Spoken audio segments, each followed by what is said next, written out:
अभी तक अपन क्या डिस्कस कर रहे थे कि यदि कोई भी चार्ज किसी मैग्नेटिक फील्ड में मूव करता है और उसकी वेलोसिटी जो है मैग्नेटिक फील्ड के डायरेक्शन में नहीं है, तो उसके ऊपर मैग्नेटिक फील्ड का फोर्स लगता है और वो फोर्स का रिलेशन क्या रहता है ना, ये F is equal to Q V cross B. ठीक है, ये तो अपन ने देखा। तो अब यदि हम किसी कंडक्टर को मैग्नेटिक फील्ड में रख दें और उसमें हम करंट पास कर दें, ठीक है, तो लॉजिकल है कि कंडक्टर में मूविंग चार्जेस होंगे और उन सभी मूविंग चार्जेस पे फोर्स लगेगा। तो इसका मतलब कंडक्टर पे भी फोर्स लगेगा। तो इस वाले वीडियो में है ना, ये कैलकुलेट करते हैं कि कंडक्टर पे फोर्स कितना लगेगा यदि करंट कैरिंग कंडक्टर को हम किसी मैग्नेटिक फील्ड में रख देते हैं, तो उस पर कितना फोर्स लगेगा। तो ये कंडक्टर जो है वो हमने एक मैग्नेटिक फील्ड में रख दिया जिसका डायरेक्शन, ये डायरेक्शन ले लेते हैं, मतलब पेपर के थ्रू जो है वो मैग्नेटिक फील्ड अंदर जा रही है। ठीक है, अच्छा, इस कंडक्टर में ये चार्जेस हैं जो सपोज मूव कर रहे हैं। ठीक है, और इस कंडक्टर में करंट जो है वो इस डायरेक्शन में मूव कर रहा है। ठीक, तो करंट इस डायरेक्शन में है, तो हम ये विजुलाइज कर सकते हैं कि भाई पॉजिटिव चार्जेस भी करंट के डायरेक्शन में जा रहे हैं। जो एक्चुअल मूवमेंट होता है वो तो इलेक्ट्रॉन्स का होता है अपोजिट डायरेक्शन में, है ना, वो तो अपने को मालूम है। पर है ना, विजुलाइजेशन के पॉइंट ऑफ व्यू से अपन ये सोच सकते हैं कि पॉजिटिव चार्जेस जो है वो करंट के डायरेक्शन में जा रहे हैं। ठीक है, तो इन चार्जेस पे जो है वो फोर्स क्या लग रहा है ना, राइट हैंड थंब रूल यदि हम लगाएं तो ये वाला चार्ज यदि हम लेते हैं, ये वाला चार्ज, ठीक, तो इस पे फोर्स जो है वो किस डायरेक्शन में लगेगा, है ना, v जो है, इसका v जो है किस डायरेक्शन में है, सभी चार्जेस का v इस डायरेक्शन में है। ठीक है, तो v क्रॉस b, इस पे फोर्स इस डायरेक्शन में लगेगा F। इस चार्ज पे भी फोर्स जो है वो इस डायरेक्शन में लगेगा। ठीक है, इस चार्ज पे भी इस डायरेक्शन में लगेगा और इस चार्ज पे भी इस डायरेक्शन में लगेगा। ठीक है, तो पूरे कंडक्टर पे जो फोर्स जो है वो बेसिकली इस डायरेक्शन में लग रहा है और वो इन सारे फोर्सेस का वेक्टर सम होगा। ठीक है, तो अब यदि फोर्स ऑन कंडक्टर हमको निकालना है तो ये एक्सप्रेशन क्या है, इसमें चार्ज और वेलोसिटी वाली टर्म्स हैं वो थोड़ी सी, है ना, अनकंफर्टेबल टर्म्स है। यदि इसको हम करंट के टर्म्स में यदि एक्सप्रेस कर दें तो हमारे लिए काम आसान हो जाता है। ठीक है, तो इसी सेम एक्सप्रेशन को कंडक्टर के लिए हम कोशिश करते हैं इसको करंट के टर्म्स में एक्सप्रेस करने के लिए। ठीक है, अच्छा, अब ऐसा करते हैं, एक छोटा सा पोर्शन लेते हैं इस कंडक्टर का। सपोज ये पोर्शन ले लिया आपने, ठीक है, और इस पोर्शन को अपन बोल रहे हैं dl। इस लेंथ का मैग्नीट्यूड जो है dl है, पर dl को हम वेक्टर फॉर्म में लिख रहे हैं। और वेक्टर फॉर्म में लिखने का क्या मतलब निकला कि मैग्नीट्यूड तो ये हो गया, लेंथ हो गया dl, है ना, डायरेक्शन ऑफ dl क्या हुआ, is the direction of current.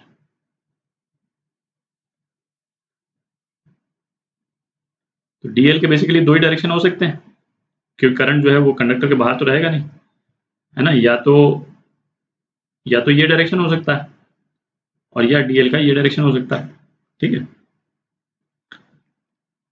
अच्छा, इस dl वाले पोर्शन में जो चार्ज है उसको सपोज हम dq बोल देते हैं। ठीक है, charge in dl portion of conductor.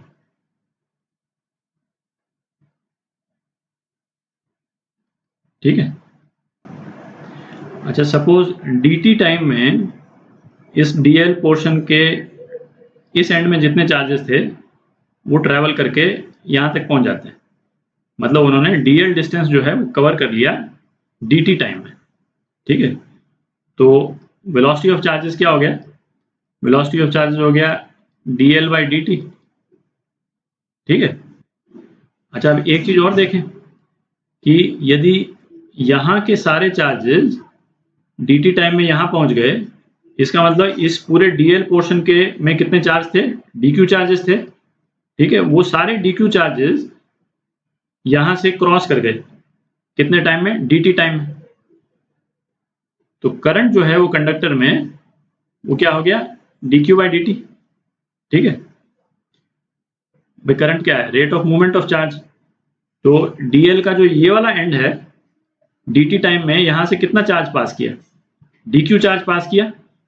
ठीक है, इस पूरे dl का में dq चार्ज था, वो पूरा पास कर गया यहां से। ठीक है, तो करंट जो है वो कितना हो गया? dq/dt। अब हम फोर्स की इक्वेशन लिखते हैं। इस dl पे यदि फोर्स जो है, dl पे फोर्स तो इस डायरेक्शन में लग रहा है, df। तो df कितना था? dq into v cross b। ठीक है, तो df कितना हो गया? v की जगह dl/dt लिख देते हैं। तो dq dl/dt क्रॉस b, और ये dq/dt को I से रिप्लेस कर देते हैं। ठीक है, तो क्या हो गया? df हो गया I dl क्रॉस b। ठीक है, तो ये आपका एक्सप्रेशन आ गया कि यदि कोई भी कंडक्टर किसी मैग्नेटिक फील्ड में है तो उसके ऊपर जो है वो फोर्स कितना लगेगा। ठीक है, अच्छा ये तो हमारे पास में जनरल एक्सप्रेशन आ गया। ठीक, अब इस एक्सप्रेशन को ये जो सिंप्लीफाइड केस है इसमें लगाते हैं तो एक थोड़ा सा सिंपल एक्सप्रेशन आ जाएगा।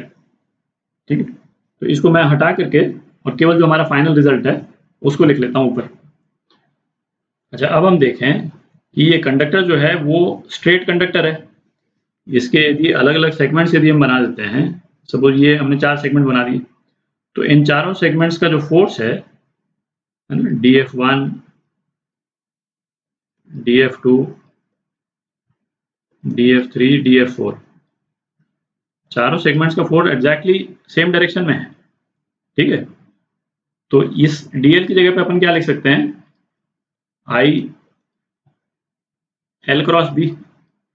l क्रॉस b कब लिख सकते हैं? जब ये कंडक्टर बिल्कुल स्ट्रेट हो। ठीक है, और ये हो जाएगा आपका फोर्स। फोर्स जो है वो I l क्रॉस b हो गया।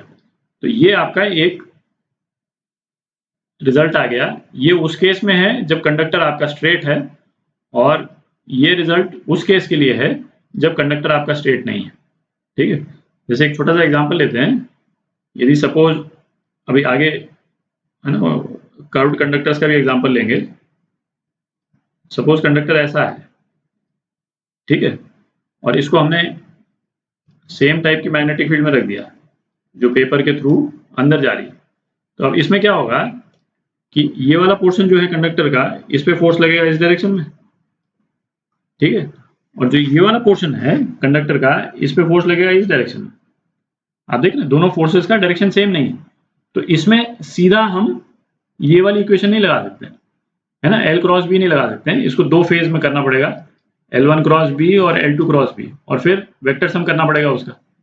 ठीक है, बेसिकली ये वाली इक्वेशन लगानी पड़ेगी। किसी करंट कैरिंग कंडक्टर को मैग्नेटिक फील्ड में जब अपन डालते हैं है, तो उस पर जो फोर्स लगता है उसके दो फॉर्मुलेशन देखे अपन ने, है ना। क्या फॉर्मुलेशन थे? df is equal to I dl cross B. ठीक है, और दूसरा फॉर्मुलेशन था I L cross B. Formulation तो सेम ही है, पर ये वाला हम तब यूज करते हैं जब कंडक्टर का डायरेक्शन जो है वो चेंज नहीं हो रहा है। तो कंडक्टर की लेंथ को हमने एक वेक्टर माना है। ठीक है, तो पहला वाला फॉर्मुलेशन हम कब यूज करते हैं? जब कंडक्टर का शेप जो है वो इरेगुलर है ना। तो इरेगुलर शेप हो गया, तो जैसे डीएल का ये पोर्शन अपन ने लिया, तो इसमें डीएल का डायरेक्शन ये हो जाएगा। ठीक है, डीएल का आप ये पोर्शन ले लेंगे तो डीएल का डायरेक्शन जो है वो ये हो जाएगा। तो डीएल का डायरेक्शन चेंज कर रहा है, तो उसमें हर एक इंडिविजुअल डीएल के अकॉर्डिंग, है ना, फोर्स कैलकुलेट करके, है ना, इसमें जो है वो डिपेंडिंग ऑन मैग्नेटिक फील्ड क्या है, फोर्स यहाँ लगेगा, इस डायरेक्शन लगेगा, इस केस में हो सकता है इस डायरेक्शन में लगे, फिर आप ऐड करते हैं। और दूसरे वाले केस में क्या है? कंडक्टर जो है वो आपका स्ट्रेट है। ठीक है, कंडक्टर स्ट्रेट है, तो जितने आप डीएल के एलिमेंट्स लेते हैं सभी का डायरेक्शन एक ही डायरेक्शन में है। ठीक है, DL1, DL2, DL3, ये सभी का डायरेक्शन सेम है। ठीक है, तो हम सीधा कंडक्टर का लेंथ ही ले लेते हैं और लेंथ का जो ओवरऑल जो डायरेक्शन है उसी को यूज करके हम फोर्स निकाल सकते हैं। तो अब ऐसे करते हैं, इन दोनों रिलेशंस को यूज करके कुछ केसेस को एनालाइज करते हैं। तो सपोज ये कंडक्टर अपन ने ले लिया और इसमें जो है वो करंट इस डायरेक्शन में फ्लो कर रहा है I, और कंडक्टर का लेंथ जो है L है, और ये कंडक्टर हॉरिजॉन्टल से सपोज एंगल थीटा बना रहा है। ठीक है, तो इस कंडक्टर पे और मैग्नेटिक फील्ड जो है वो पेपर के थ्रू है इस डायरेक्शन में, है ना, अंदर जा रहा है पेपर के। तो इस कंडक्टर पे जो फोर्स लगेगा, फोर्स क्या होगा, F is equal to I L क्रॉस B। L और B के बीच में तो 90 डिग्री का एंगल है, ये तो दिख ही रहा है ना। L जो है इस प्लेन में है और मैग्नेटिक फील्ड परपेंडिकुलर है इस प्लेन के। ठीक है, तो फोर्स का मैग्नीट्यूड क्या हो जाएगा, IL। ठीक है, ये तो मैग्नीट्यूड हो गया, और फोर्स का डायरेक्शन क्या होगा, राइट हैंड थंब रूल यदि हम लगाएंगे तो इस कंडक्टर के परपेंडिकुलर इस डायरेक्शन में फोर्स लगेगा। ठीक है, ये फोर्स हो गया फोर्स F। अच्छा, इस फोर्स के दो कंपोनेंट हो गए, एक तो ये वर्टिकल कंपोनेंट हो गया Fy और एक ये हॉरिजॉन्टल कंपोनेंट हो गया Fx। ठीक, अच्छा ये एंगल थीटा है तो ये एंगल भी थीटा होगा और फिर ये एंगल भी थीटा होगा। ठीक है, तो इस फोर्स को अपन क्या लिख सकते हैं, वेक्टर फॉर्म में यदि हमको लिखना हो इस फोर्स को, तो F जो है वो क्या हो जाएगा, F साइन थीटा, मतलब F मैग्नीट्यूड, तो minus F sine theta I plus F cos theta J। ठीक है, तो इस फॉर्म में लिख सकते हैं हम, वेक्टर फॉर्म में इस फोर्स को लिखना चाहें तो इसमें सब कुछ कैप्चर हो गया, मैग्नीट्यूड डायरेक्शन दोनों कैप्चर हो गए। तो एक तरीका तो फोर्स निकालने का ये हो गया। ठीक है, किसी कंडक्टर पे हमने फोर्स निकाला तो इस तरह से निकाल लिया। अच्छा, एक और तरीका है ना, एक और तरीका, उसको भी देखते हैं, सेम रिजल्ट आएगा बट हम दूसरे तरह से करेंगे, तो करते हैं उसको। जैसे ऊपर वाले तरीके में अपन ने क्या किया था, फोर्स को पहले निकाला और फिर उसको अलग अलग कंपोनेंट्स में रिजॉल्व किया। अपन दूसरी चीज भी कर सकते हैं, ये जो कंडक्टर की लेंथ है वो भी वेक्टर फॉर्म में है, इस फॉर्मुलेशन में ये वेक्टर फॉर्म में है, तो हम इसके कंडक्टर की लेंथ जो है उसी को हम रिजॉल्व कर सकते हैं। भाई L जो है, L को हम लिख सकते हैं LXI प्लस LYJ, है ना, इस फॉर्म में लिख सकते हैं। LX क्या हो जाएगा, ये LX हो जाएगा। ठीक है, और LY क्या हो जाएगा, ये LY हो जाएगा। ठीक है, और LX जो है वो L cos थीटा और LY L sin थीटा, ये इनके मैग्नीट्यूड हो जाएंगे। तो इस वाले फॉर्म में L को इस फॉर्मुलेशन में डाल देते हैं, तो I LXI plus LYJ cross beta, cross magnetic field cross B। ठीक है, तो फोर्स कितना हो गया, डिस्ट्रीब्यूटिव है, ब्रैकेट खोल सकते हैं अपन, I LX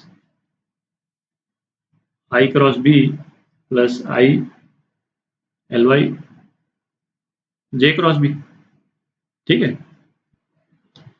अच्छा अब इन दोनों टर्म्स को थोड़ा और ध्यान से देखें, इसको हम कैसे विजुलाइज कर सकते हैं।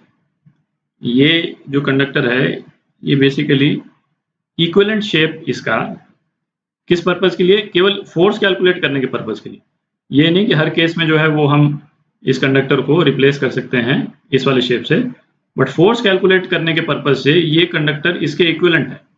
किसके, ये कंडक्टर इधर और ये इधर, इस शेप के इक्विवेलेंट है, और इसका लेंथ जो है LX है और इसका लेंथ जो है LY है।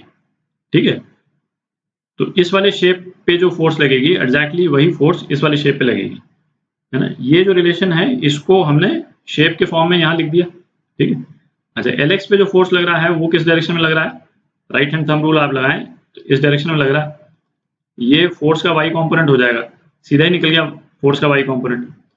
और एल वाई जो है, अच्छा इस पे करंट जो है वो इस डायरेक्शन में जा रहा है, ठीक है। और ये वाला जो कंपोनेंट है एल वाई कंपोनेंट, इस पे जो फोर्स लगेगा वो इस कंडक्टर को फोर्स का एक्स कंपोनेंट दे देगा, ठीक है। तो फोर्स का जे कंपोनेंट लिखते हैं पहले, ठीक है। क्या हो गया, I L X B into J, ठीक है। और फोर्स का वाई कंपोनेंट क्या हुआ है, फोर्स का एक्स कंपोनेंट क्या हुआ, ये माइनस डायरेक्शन में minus I L Y B into I, ठीक है। ये लिख सकते हैं। अब एल एक्स और एल वाई को यहां से हम रिप्लेस कर दें, और फोर्स जो है वो आई एल बी है, ठीक है। तो एग्जैक्टली सेम रिलेशन आ गई अपने पास, ठीक है। माइनस आई एल बी, ये तो फोर्स ही है, sine theta I plus I L B cos theta J. और ये दोनों रिलेशन क्या है, ये आई एल बी जो है, ये आई एल बी ये फोर्स है, ठीक है। तो सेम रिलेशन आ गई। तो इस तरह से भी एनालाइज कर सकते हैं। इनफैक्ट जो सेकंड वाला फॉर्मुलेशन अपन ने देखा, अभी अपन देखेंगे आगे, तो उसको यूज करना जो है वो मेजॉरिटी फॉर्मुलेशंस में है ना बेटर रहता है। और अलग अलग टाइप के जो शेप्स होंगे उसमें जब आप फोर्स निकालिएगा कंडक्टर पे, तो इस वाले फॉर्मुलेशन से है ना थोड़ी सिंप्लिसिटी रहती है, ठीक है।